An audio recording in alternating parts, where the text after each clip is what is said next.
Karini Trisna Lestari. Saya dosen program studi Teknik Sipil Universitas Pancasila. Bidang keahlian saya yaitu geoteknik. Saya mengajar mata kuliah desain fondasi.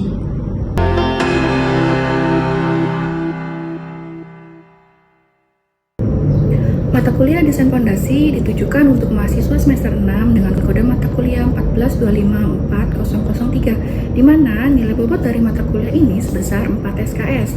Mata kuliah desain fondasi dilaksanakan sebanyak 16 kali pertemuan dengan metode blended learning, di mana 14 kali pertemuan terdiri dari materi kuliah dan 2 kali pertemuan merupakan ujian tengah semester dan ujian akhir semester.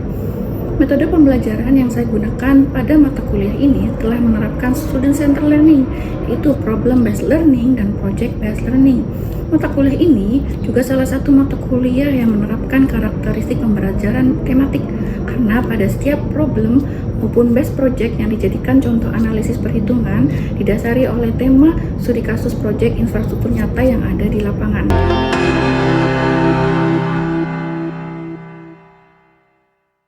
Adapun pada mata kuliah ini terdiri dari 3 CPL, yaitu CPL 1, CPL 2, dan CPL 3, sesuai dengan yang tertuang di dalam RPS, di mana RPS yang saya gunakan ini telah divalidasi oleh Ketua Program Studi dan Gugus Pengendali Mutu.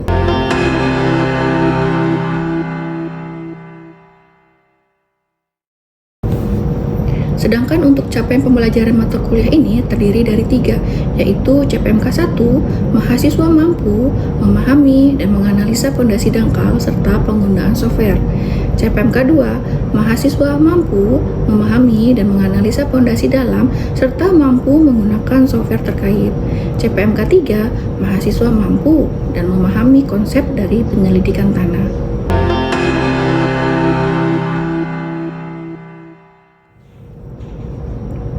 Adapun materi dari desain fondasi ini terdiri dari yang pertama, analisis daya dukung dan penurunan pada fondasi dangkal. Yang kedua, analisis daya dukung tiang tunggal, tiang grup, serta penurunannya pada fondasi dalam. Yang ketiga, analisis desain dan stabilitas dinding penahan tanah, serta desain untuk turap.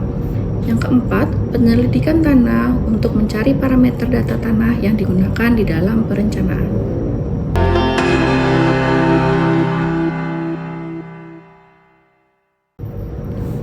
Di dalam proses pembelajaran, saya menerapkan 3 komponen, yaitu delivery, interaction, dan assessment. Di mana untuk komponen delivery, materi dan RPS disampaikan dan diberikan pada saat pembelajaran atau dapat diunduh di Neosysdam. Untuk materi yang saya sampaikan juga didukung berupa paparan materi dan studi kasus yang berkaitan dengan proyek langsung yang terjadi di lapangan.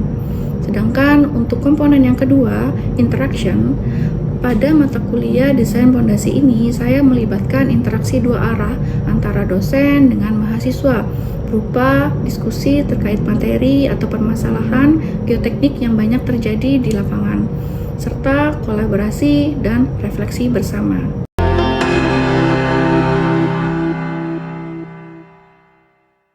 Asesmen yang saya lakukan pada mata kuliah ini melalui asesmen formatif dan sumatif.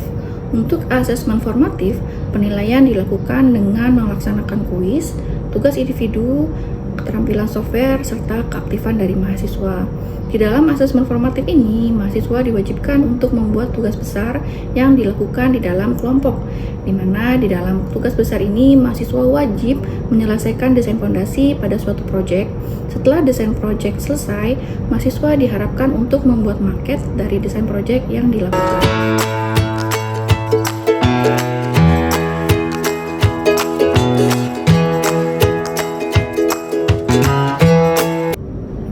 Sedangkan untuk asesmen sumatif, penilaian dilakukan dengan melaksanakan ujian berupa ujian tengah semester dan ujian akhir semester.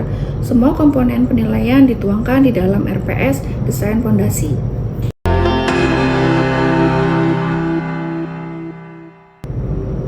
Beberapa referensi di dalam pengajaran yang saya gunakan diantaranya buku-buku yang berkaitan dengan mekanika teknik dan desain fondasi, kemudian peraturan yang berkaitan dengan geoteknik, serta artikel-artikel jurnal bereputasi, Selain itu, saya juga memasukkan hasil dari penelitian yang telah saya lakukan. Semua referensi ini dituangkan di dalam RPS. Selain itu, saya juga mengajarkan penggunaan beberapa software yang berkaitan dengan geoteknik.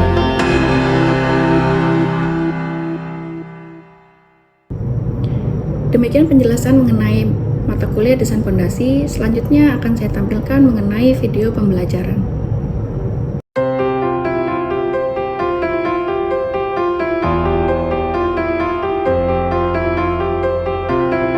Assalamualaikum warahmatullahi wabarakatuh. Hari ini materi mengenai fondasi. Jadi materi hari ini mengenai fondasi dangkal. Saya mau tanya, ada yang tahu fondasi jenisnya apa aja? Fondasi apa aja? Kalau fondasi dangkal ada jenisnya apa aja?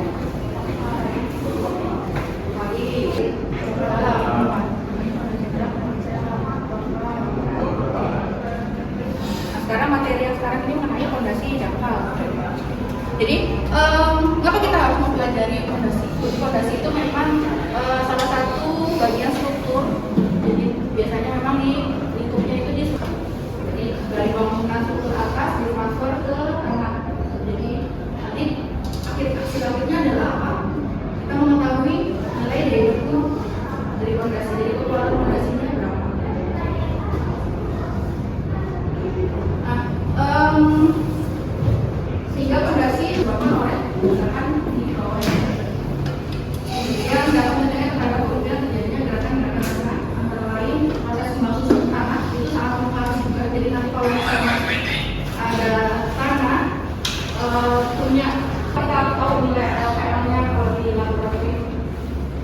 Kemudian kondisi tanah yang tidak stabil itu juga berpengaruh. Kemudian pertambangan karena terkait dengan material dari material geraknya.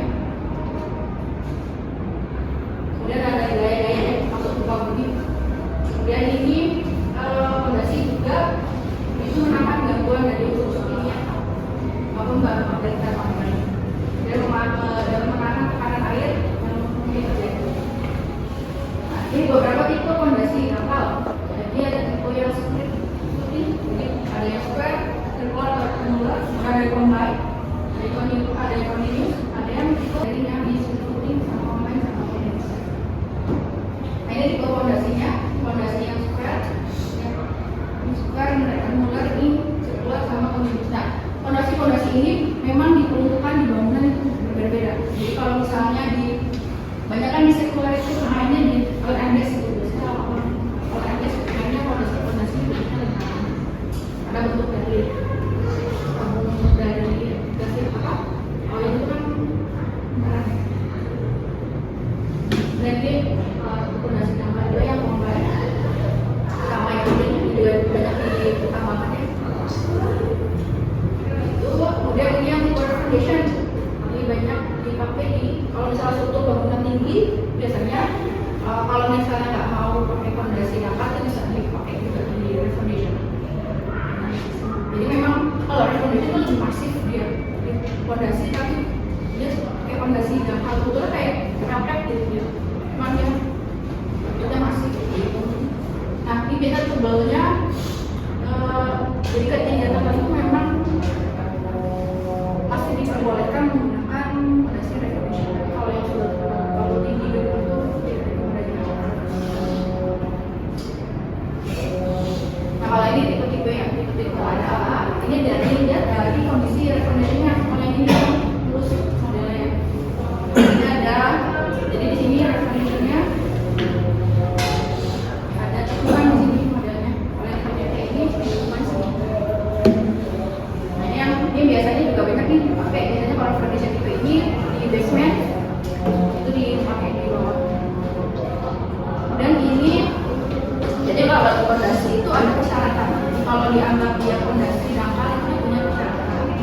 Nah kalau dia dikatakan fondasi dangkal apabila nilai kedalaman itu D per B-nya lebarnya itu kurang dari 4 atau 5 cm fondasi dangkal. Kalau misalnya lebih dari ini berarti maksudnya itu fondasi dalam. Dan kalau dia dikatakan fondasi mulus kalau L-nya, L itu adalah panjangnya, panjang kalau fondasi itu kayak kalau di pipeline dia udah ada panjangnya lebarnya. Nah ini L-nya lebih besar dibandingin dari lebarnya. Nah ini kalau lebih dari 10 dia termasuk fondasi mulus. Fondasi. Ini kalau fondasi itu dikatakan kaku, kalau misalnya nilai H-nya ini yang ditetapkan dari fondasinya itu lebar dikurangi sama ini ya, biasanya ini mungkin ada yang mendengar di sini.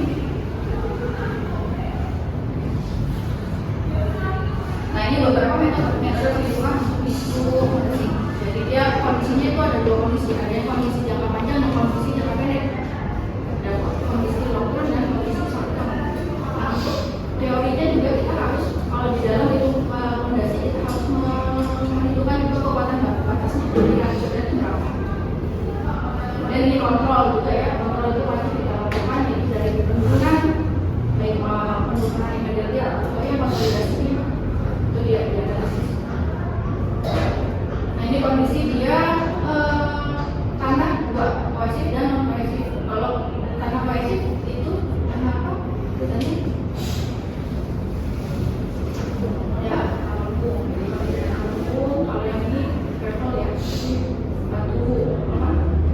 Batu itu maksudnya tanah non kohesif. Nah ini kondisinya beda. Jadi kalau kondisi kohesif itu adalah long term dan short term. Jadi parameternya kalau yang kondisi long term itu pakai parameter tegangan tanahnya tegangan efektif. Jadi kondisi efektif. Kalau yang short term dia pakainya dalam total. Makanya di sini yang short term itu ini P-nya itu sama dengan 0. Maksudnya karena total ya. Karena ini kalau non kohesif itu ada dia pakai dua kondisi wajib keduanya. Jadi short term sama long term. Parameternya dipakai tegangan efektif. Ini tipe kebutuhan jadi ada general, ada lokal, ada pan. Nanti kebutuhan ini menentukan dari kekuatan dari fondasinya. Jadi kalau general ini kan bisa dilihat ya, kalau yang luas umum fondasi itu kan biasanya memang dari general ya. Ini kan ada pembahasannya dua bagian.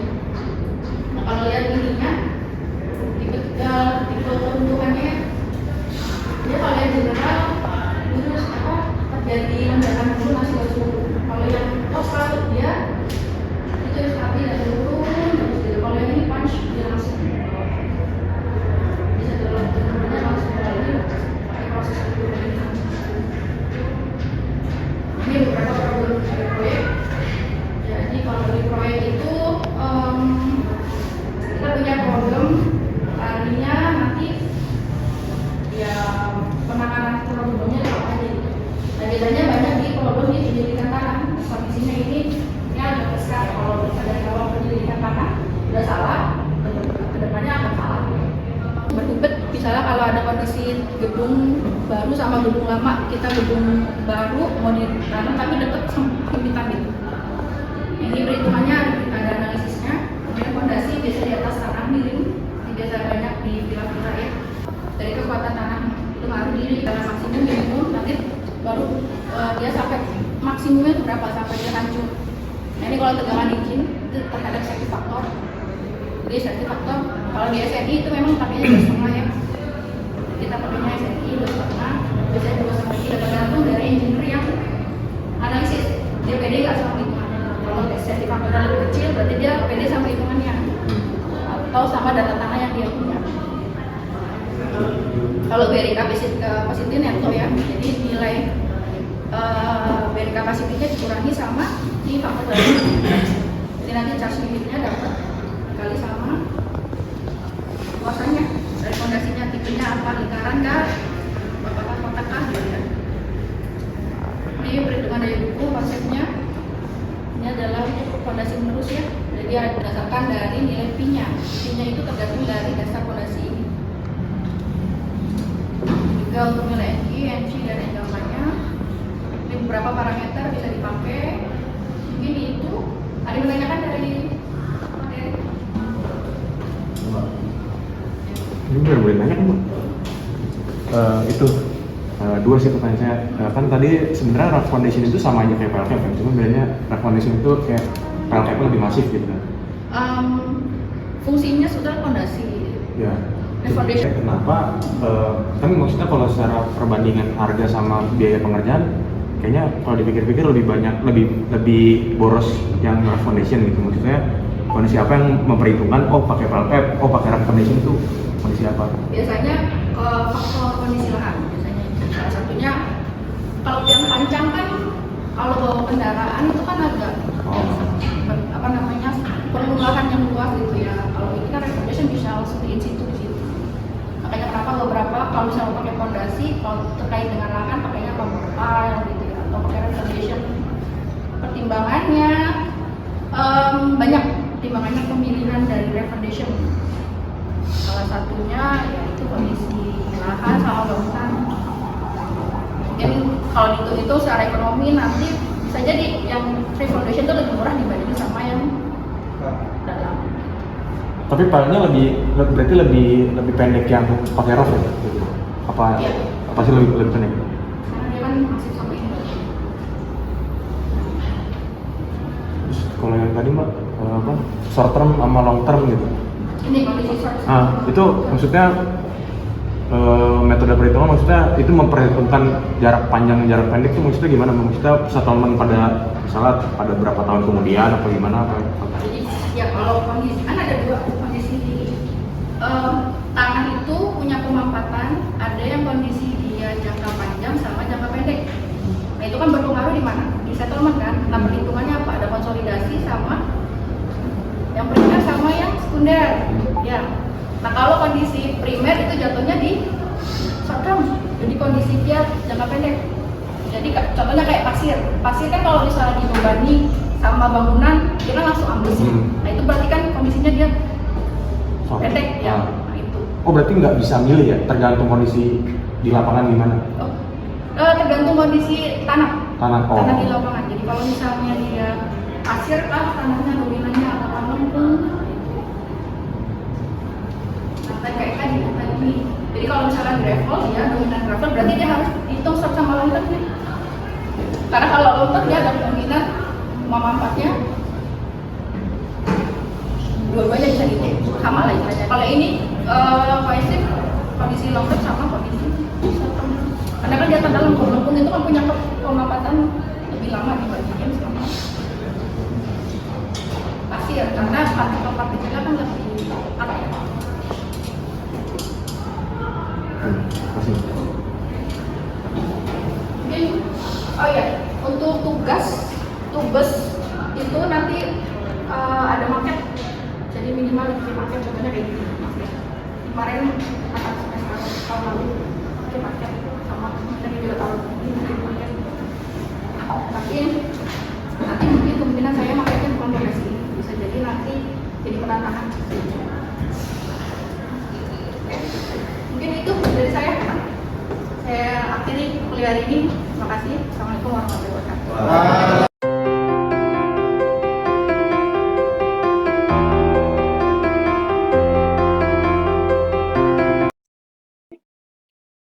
Jadi kalau lihat ini kan sebetulnya kalau ini ada tanah di sini ya, dia akan mengguling ke situ.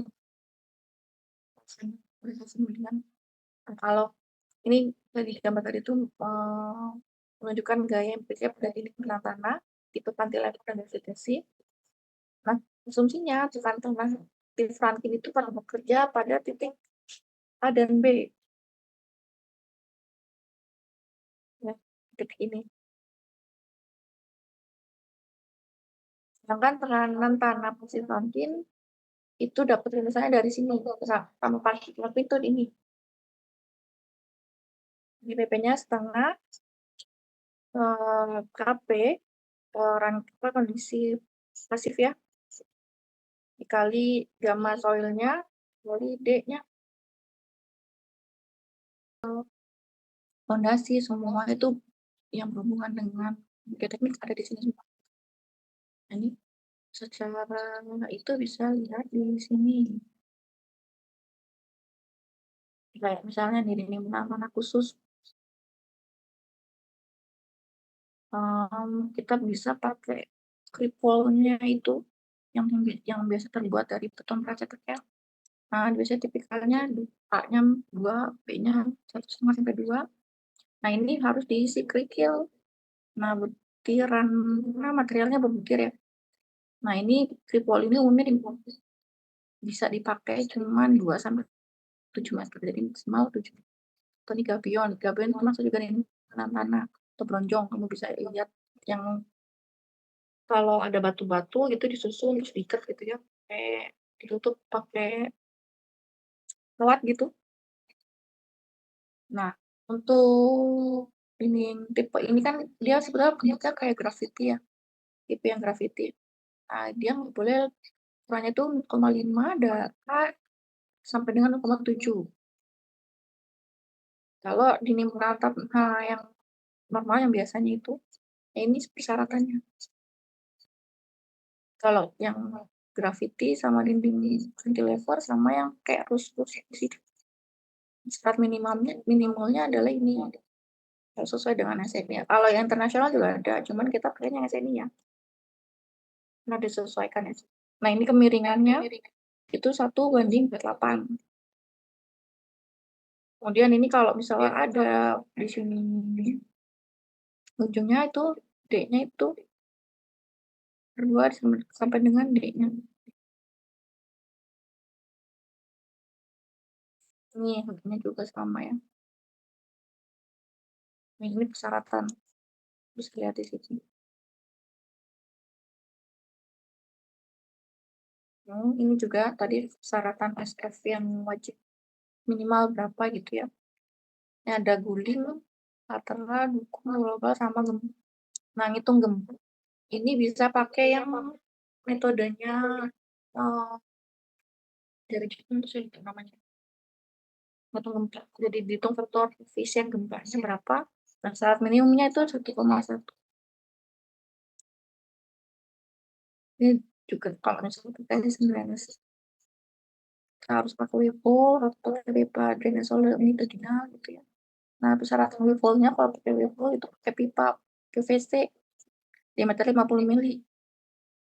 Ini bisa disebar. Jadi kalau misalnya ada dinding nih, dinding DPT gini ya. Kan biasanya lihat tuh di dinding ada ini timbal.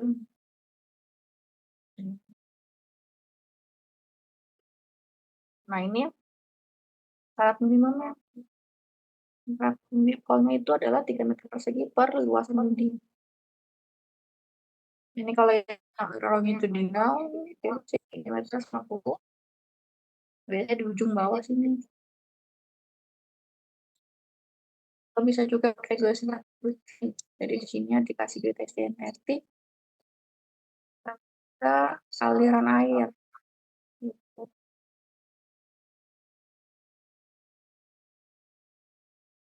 Oh iya,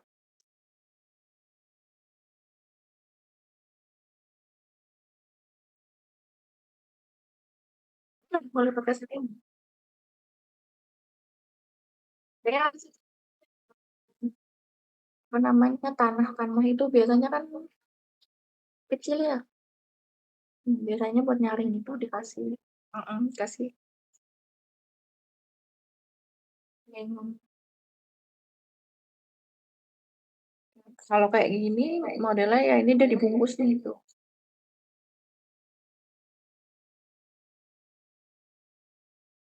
Terus biasanya bisa pakai yang geosintetik itu yang firm gitu yang bisa alir air.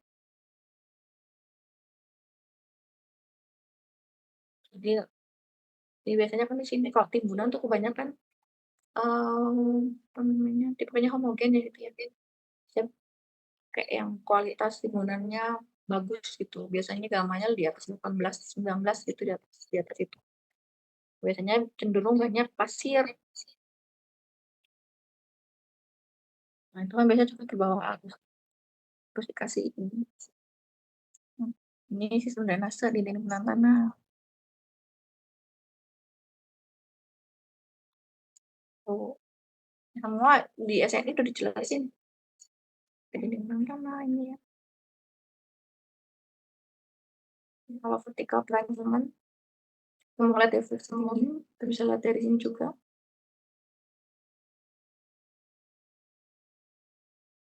Tuh. Ada beberapa kegagalan dindingnya. Ini biasanya ranking kecil ini yang memicu awalnya nggak kelihatan gitu ya. Kecil, nggak kelihatan, terus kita aja nggak aware gitu. Itu biasanya bikin jebol.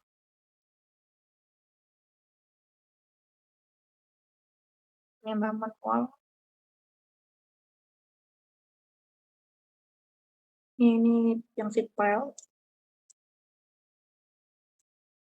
Sheet pile, ini solder pile. Ini yang continuous board pile. Yang second pile biasa dipakai di dinding, biasanya di basement. Basement itu kalau cuma pakai sheet pile itu biasanya nggak kuat kan kalau misalnya terlalu dalam. Nah, ya biasanya pakai ini. Jadi ini sebenarnya board pile. Cuman dibikin gabung di sambung. Jadi ini sheet pile. Ini bisa dianalisis juga pakai praksis, modeling di praksis.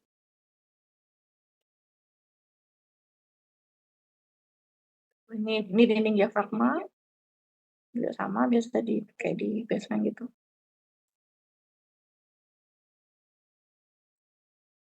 Beberapa tipe apa namanya, kekuatannya ya, jadi penunjang dari dindingmu, bisa pakai anggur, atau di sini, di well strap, di sininya ya. Nah, kalau pernah lihat konstruksi seperti ini sebagai kekuatan waktu yang nambahin. Ini direktur. Ini juga lantai basement, tapi dia terpisah. Yang panjang, yang miring. Nah, kalau yang berm yang tipe sementara. Maksudnya yang permanen ya. Bang wall juga. Bisa dibaca di sini. Tuh. Udah yang bertanya?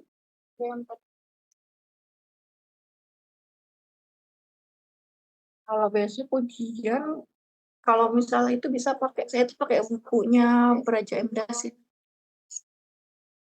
Nah, kalau mau belajar bisa lebih dari situ kalau saya mau. Pakai yang versi mana aja, versi 8, versi 7.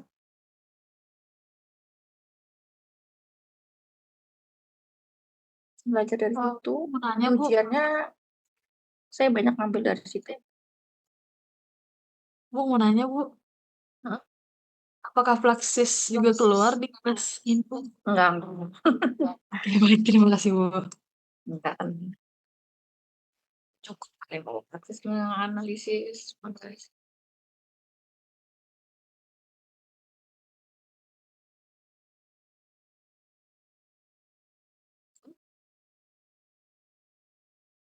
Ada yang bertanya nggak? Sekian video rekaman proses pembelajaran untuk mata kuliah Desain Fondasi pada program studi Teknik Sipil Universitas Pancasila. Video ini digunakan sebagai salah satu syarat penyusunan dokumen pernyataan diri dosen untuk unjuk kerja Tridharma Perguruan Tinggi, sertifikasi dosen gelombang 1 tahun 2025. Semoga dengan adanya video ini bisa menjadi bahan pertimbangan dalam penilaian sertifikasi dosen. Akhir kata, saya mengucapkan terima kasih. Wassalamualaikum warahmatullahi wabarakatuh.